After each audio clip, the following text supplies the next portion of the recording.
குடியரசு துணைத் தலைவர் தேர்தல் வாக்குப்பதிவு நிறைவு. பிற்பகல் 3 மணிக்கு 97% வாக்குகள் பதிவாகின.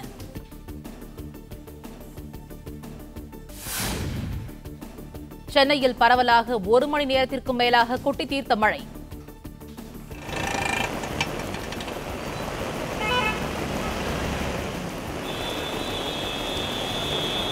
முக்கிய சாலைகளில் போக்குவரத்து நெரிசலால் வாகன ஓட்டிகள் அவதி.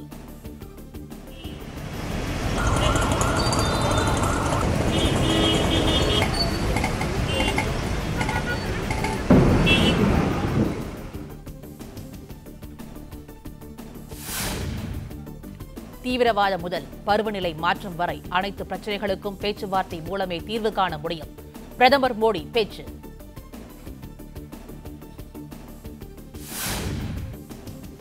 உத்தரகாண்டில் 20 பயணிகளுடன் நிலச்சரிவில் சிக்கிய பேருந்து.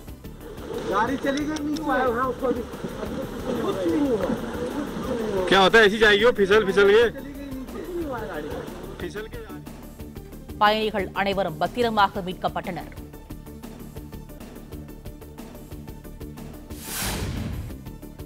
ஏழாவது ஊதியக்குழு பரிந்துரையை அமல்படுத்த கோரி ஆசிரியர்கள், அரசு ஊழியர்கள் சென்னையில் ஆர்ப்பாட்டம்.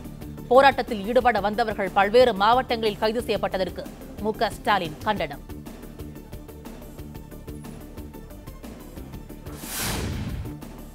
பெங்களூரில் உள்ள குஜராத் காங்கிரஸ் எம்எல்ஏக்கள் 44 பேரும் கர்நாடக ஆளுநருடன் சந்திப்பு. வருமான வரி சோதனைக்கு அஞ்சி கர்நாடகாவை விட்டு ஓடப்போவதில்லை என பேட்டி.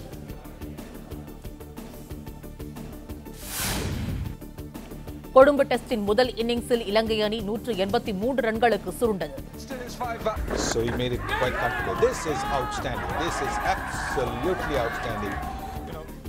இந்திய அணி 439 ரன்கள் முன்னிலையில் உள்ளதால் இலங்கை அணி ஃபாலோ ஆன் ஆனது. வணக்கம். செய்திகளை இனி விரிவாக பார்க்கலாம். சென்னையில் 1 மணி நேரமாக பெய்த கனமழை காரணமாக முக்கிய சாலைகளில் தண்ணீர் தேங்கியிருப்பதால் கடும் போக்குவரத்து நெரிசல் ஏற்பட்டுள்ளது. இது குறித்த கூடுதல் தகவல்களை நமது செய்தியாளர் ஜபர்சனிடம் கேட்கலாம். ஜபர்சன், இது குறித்த கூடுதல் தகவல்களை சொல்லுங்க.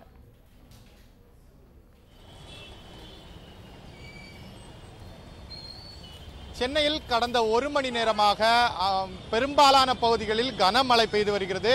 குறிப்பாக சென்னை ராயப்பேட்டை, நுங்கம்பாக்கம், சென்னை சென்ட்ரல் உள்ளிட்ட பகுதிகளில் கனமழை பெய்து வந்தது. தற்போது சென்னை ராயப்பேட்டை உள்ளிட்ட பகுதிகளில் மழை சற்று ஓய்ந்திருக்கிறது.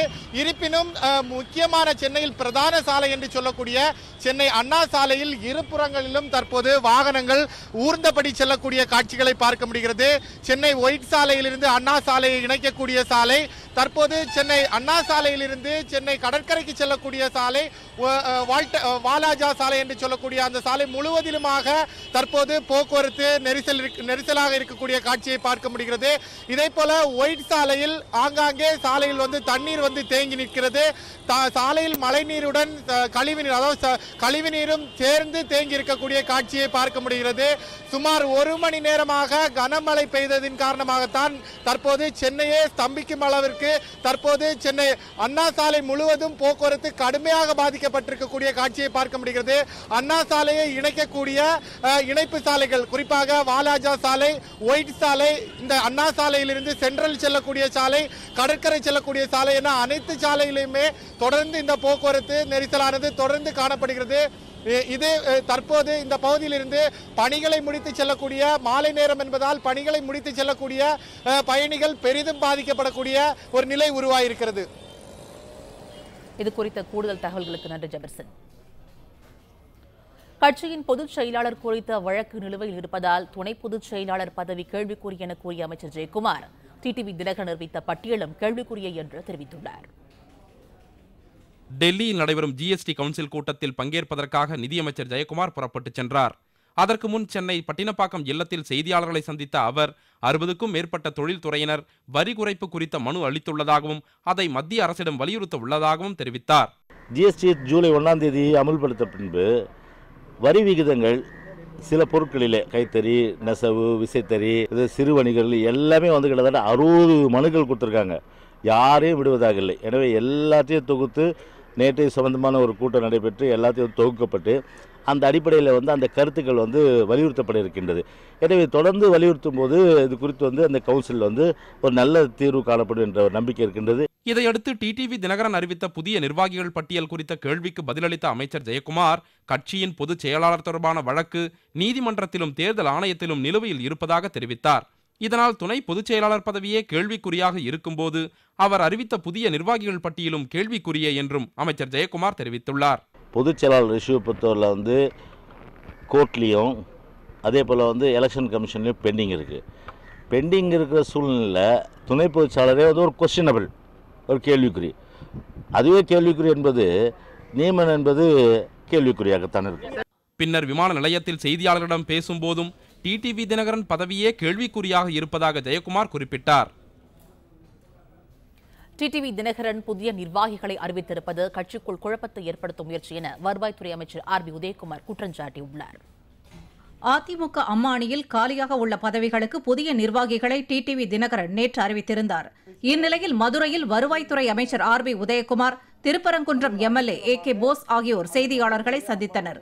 அப்போது பேசிய அமைச்சர் ஆர்பி உதயகுமார், டிடிவி தினகரன் அறிவித்த பதவிகளில் யாருக்கும் உடன்பாடு இல்லை என்று தெரிவித்தார். அவர்களெல்லாம் நான் நன்றாக அறிவேன். அவருடைய பணியும் மிக சிறந்த பணி. அவர்கள் இந்த பதவிக்கு ஏற்றவர்கள்தான், தகுதியானவர்கள்தான்.